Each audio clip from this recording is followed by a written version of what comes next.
horas e 37 minutos.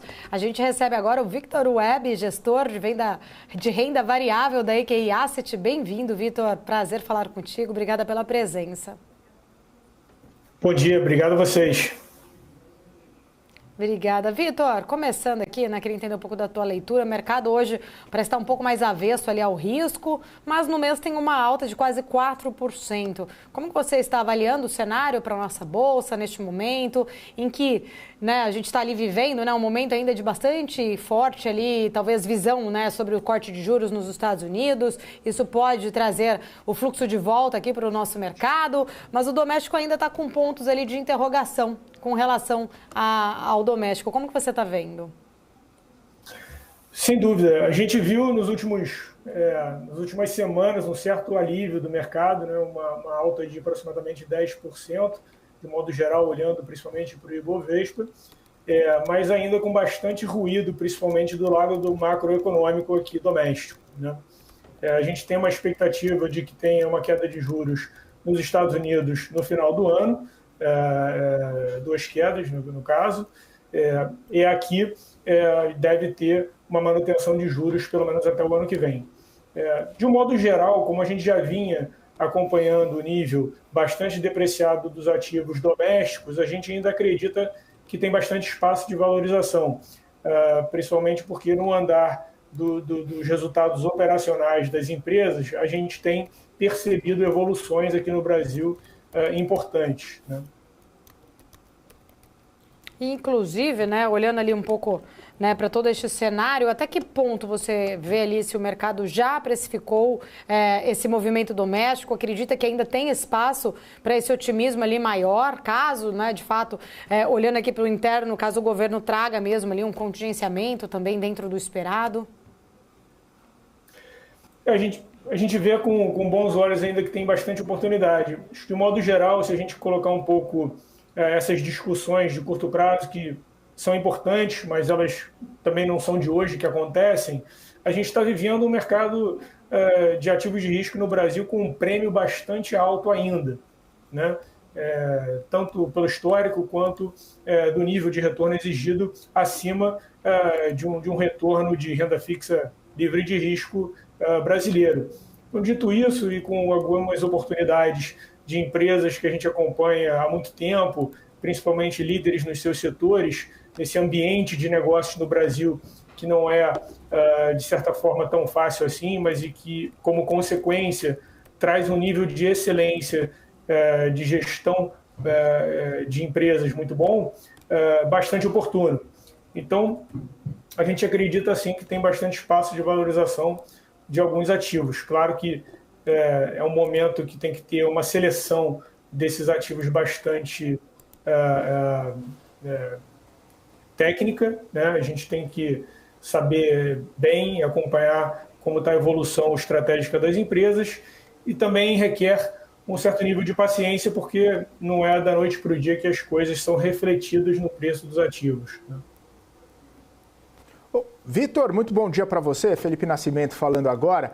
Queria entender um pouco da sua visão sobre o impacto, né, que a gente está vendo de dólar, né, do câmbio nos ativos e nos DIs. Hoje, por exemplo, a gente teve um movimento bastante forte de dólar por conta de cenário externo, isso pressionando os DIs, né, abrindo a curva, pressionando bolsa para baixo, e esse movimento não é hoje apenas, né? A gente está vendo um dólar mais elevado, uma tendência de desvalorização do real, afetando bastante o nosso mercado por aqui. Como que você está vendo essa situação, esse cenário, inclusive nesse contexto, né, de encontrar as empresas, de olhar para os resultados, de olhar para o movimento mais micro também, tendo esse macro pressionado? Sim. A gente tem visto, eu diria, dois fatores. Dentro desse cenário, a gente percebe duas características. O Brasil ainda é um país de grandes produtores de commodities de extrema eficiência. Então, dentro desse cenário, com a moeda mais desvalorizada, a gente tem uma competitividade ainda aumentada, ainda mais, dessas empresas produtoras, né? Seja celulose, seja petróleo, o minério, ou carnes, proteínas, etc. Por outro lado, a gente vê que algumas concorrências que existam de alguns setores domésticos, quando o real está muito valorizado, nesse momento acaba também virando uma proteção para a empresa que atua localmente, vendendo seus ativos e tendo a sua cadeia produtiva no próprio país, né? Então, dentro desses setores, a gente vê esse comportamento que uma desvalorização cambial, de fato, não atrapalha tanto, em alguns setores até ajuda. É interessante, até você citou, né, a questão da proteína, a questão da carne, que hoje a gente está com uma pressão bastante forte, né, nos frigoríficos por conta daquela doença detectada nos frangos lá no Rio Grande do Sul. Questão de embargo, restrições, pode afetar plantas brasileiras? Ou você imagina, ou você lê esse movimento como algo pontual, num momento incerto ainda, com muitas dúvidas a respeito da extensão de todo esse cenário lá no Rio Grande do Sul? Tende também a ter algo relacionado com o movimento de hoje, por mais que grande parte, né, dos frigoríficos acaba tendo um otimismo, né, quando a gente vê o dólar mais elevado. Queria entender um pouco da sua visão sobre esse movimento, Vitor, por gentileza. Ótimo ponto, Felipe. A gente entende que é um impacto marginal, até porque a maioria das empresas tem uma diversidade de plantas bastante grande que elas conseguem reverter e realocando, não só no Brasil. O que a gente tem acompanhado há muito tempo já no setor de proteína é que o ciclo de frango, de porco melhorou mais cedo do que o de carne bovina. A gente vê ainda uma demora na melhoria do ciclo bovino, tanto aqui no Brasil quanto nos Estados Unidos. Isso tem trazido uma certa reprecificação dos ativos, né? Estou falando aqui do ano passado para esse ano, houve uma reprecificação, mas que agora a impressão que dá é que a gente precisa ver um pouco mais de sinais importantes de melhoria no ciclo da proteína bovina para imaginar uma reprecificação além do que a gente já encontra no patamar atual dos ativos, tá?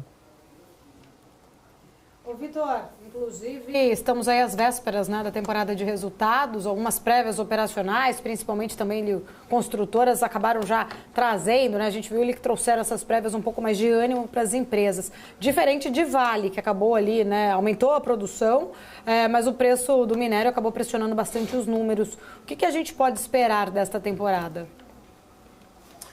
Ótimo ponto. A gente está aí às vésperas do início da temporada de resultados do segundo trimestre das empresas brasileiras. No caso do setor de construção, a gente vê algumas empresas tendo um destaque ali de vendas, nem todas. A gente vai entender como é que está o nível de rentabilidade quando de fato o resultado sair. No caso da Vale, foi uma surpresa o nível de aumento de produção, principalmente para o segundo trimestre, o nível de produção foi, se eu não me engano, foi recorde, mas a preocupação fica ainda de acordo com a dinâmica de consumo, principalmente do mercado chinês, no que reflete no preço de minério, né? A gente ainda enxerga bastante risco em relação a essa ótica para o setor de minério de ferro, tá? Outros setores que também são ligados a commodities que a gente continua com uma visão bastante construtiva é o setor de papel e celulose, né? A gente ainda vai ver a partir do segundo semestre, no caso da Suzano, que é uma grande produtora, uma das maiores do mundo, produtoras de celulose, de fibra curta, usando eucalipto, principalmente com plantas no Brasil bastante eficientes. Ela vai inaugurar uma planta nova no Centro-Oeste, o Projeto Cerrado, que deve trazer mais ou menos 700 mil toneladas de venda para esse ano, num custo de produção que é num nível praticamente a metade do custo atual que a empresa tem. É uma planta que vai ter uma capacidade no seu ponto máximo aí, por um pouco mais de 2 milhões de toneladas, 2 milhões e meio para os próximos anos, tem um certo ramp-up, mas que no segundo semestre a gente já deve ter um incremento relevante de geração de caixa da empresa com essa nova planta operando, e não esquecendo que a gente viveu aí no primeiro semestre uma sequência de reajustes de preço de celulose, principalmente na Ásia, né? Vitor, quero agradecer. prazer falar contigo. Sei que a agenda aí de todo mundo da EQI deve estar muito concorrida, por sinal, estamos chegando próximo ao Money Week. Então, sei que o tempo está escasso para todos vocês. Quero agradecer sua presença. Muito obrigada por estar aqui com a gente.